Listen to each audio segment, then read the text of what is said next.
তো বন্ধুরা, ডাসা গাছপাঠা কষা কখনো খেয়েছেন? না খেলে এইভাবে একবার খেয়েই দেখুন। কথা দিলাম মুখে কিন্তু লেগেই থাকবে, স্বাদ কিন্তু ভুলতেই পারবেন না। নমস্কার, কেমন আছেন সবাই? আর এই মধ্যবিত্ত গৃহবধূ চ্যানেলে সকলকে স্বাগত জানাই।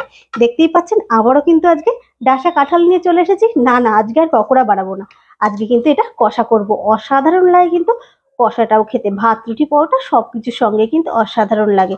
এটা কাটতে একটু সময় সাপেক্ষ, কিন্তু দারুণ টেস্ট হয় কিন্তু। তো আমি এখানে এই যে বীজগুলো আর এই যে ওপরের কোয়াগুলো নিয়ে নিয়েছি। দেখতেই পাচ্ছেন নিচের পোর্শনটা আমি কিন্তু দিইনি, এটা কিন্তু আমি কেটে আলাদা রেখে দিয়েছি। এটা দিয়ে কিন্তু আলাদা আর একদিন রেসিপি বানিয়ে দেখাবো। দেখতেই পাচ্ছেন পেছনের কিন্তু সবুজ অংশটা আমি কেটে নিয়েছি, আর এই যে মোটা মোটা যে পেছনের অংশটা যেটা আমরা ফেলে দিই সেটা কিন্তু কেটে নিয়েছি। মানে এই ডাসার পরে কিন্তু অনেকেই কিন্তু খেতে যায় না, তো আমরা কিন্তু জানতাম না। এই যে শ্বশুর বাড়ি এসে এগুলো কিন্তু জেনে গেছি, আর দুর্দান্ত টেস্ট হয় বিশ্বাস করুন। এই বীজগুলো দিয়ে এগুলো দিয়ে সবগুলো একসঙ্গেই বানাবো। এখানে দেখুন বেটে নিয়েছি আদা রসুন পেঁয়াজ শুকনো লঙ্কা, আর এই যে একটুখানি পেঁয়াজ আমি কিন্তু কুচিয়ে রেখে দিয়েছি। কড়াইতে সর্ষের তেল দিয়ে দিয়েছি, একটু গরম হয়ে নিক, তারপরে দিয়ে দেবো ফোড়ন। তেল গরম হয়ে গেছে, বড় এলাচ আর শুধুমাত্র দারচিনি ফোড়ন দিয়ে দেবো। ফোড়নটা কিন্তু হয়ে গেছে, দিয়ে দিলাম পেঁয়াজ। পেঁয়াজটাও কিন্তু সুন্দর করে ভেজে নেব, একটু ব্রাউন কালার হবে সেই পর্যন্ত। অ্যাকচুয়ালি কি বলুন তো, আমরা ডিম কষা, মটন কষা, চিকেন কষা সবকিছুই কিন্তু খেয়েছি, কিন্তু এই ধরনের কাঁঠাল মানে এই ডাসা কাঁঠাল এরকম কিন্তু কষা খাইনি, অনেকেই কিন্তু জানেনই না। তো আমাদের এদিকেই শুধুমাত্র করে, অন্যদিকে খুব একটা বেশি করে না। মানে আমাদের বাপের বাড়ির দিকে তো একদমই জানে না এগুলো খেতে হয়। তো সেই হিসাবে এই জিনিসটা কিন্তু শ্বশুরবাড়ি এসেই আমি দেখেছি, অন্য কোথাও আমি কিন্তু খুব একটা দেখিনি। তার জন্য কিন্তু এই রেসিপিটার পুরো ক্রেডিট যাচ্ছে কিন্তু আমাদের শ্বশুরবাড়ির। আমাদের বলে ফেললাম, মানে আমার শ্বশুর বাড়ির। এটা কিন্তু দারুণ টেস্ট হয়। প্রথমে তো আমারও কেমন একটু গা গুলিয়ে উঠতো যে কেমন জিনিসটা, কিন্তু প্রথমবার যখন খেলাম কি বলবো, অসাধারণ। তো আপনারা কিন্তু অবশ্যই একবার ট্রাই করে দেখবেন। দেখুন কথা বলতে বলতে পেঁয়াজটা কিন্তু ব্রাউন কালার হয়ে গেছে। এবারে মশলাটা দিয়ে দেবো। এই যে আদা পেঁয়াজ রসুন জিরে এর মধ্যে মিশিয়ে দিয়েছি, জিরে গুঁড়ো, জিরেটা কিন্তু প্রথমে দিইনি, জিরে গুঁড়োটা পরে মিশিয়ে দিয়েছি। জিরে শুকনো লঙ্কা সবটাই কিন্তু এতে দিয়ে দেবো। সঙ্গে সঙ্গে কিন্তু মশলা ধোয়া জলটাও দিয়ে দেবো।